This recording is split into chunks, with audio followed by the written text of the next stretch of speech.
Прифатниот центар за мигранти во Гевгелија денеска ќе биде посетен од страна на еврокомесарот за проширување и соседска политика Јоханес Хан. Заедно со него најавено е дека ќе присуствуваат и евроамбасадорот во Македонија, а Иво Орав, министерот за внатрешни работи Митко Чавков и директорот на Бирото за јавна безбедност Горан Чосавовски. Еврокомесарот Хан вчера порача дека Европската унија ќе ја помогне на Македонија во справување со проблемот со бегалците. Тој додава дека Европската унија мора да си ја заврши својата работа, а тоа не го има сторено досега и најави дека следната недела Европската комисија, а потоа и на предстојниот совет на Европската унија ќе се донесе заеднички документ за европска солидарност.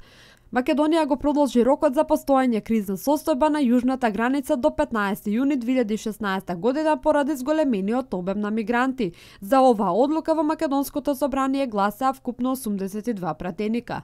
Министерството за внатрешни работи информираше дека преку територијата на Македонија од почетокот на годинава транзитирале 30.000 илегални мигранти, а откако е прогласена кризна состојба се регистрирани 35.630 мигранти, но вистинскиот број се смета дека е многу поголем.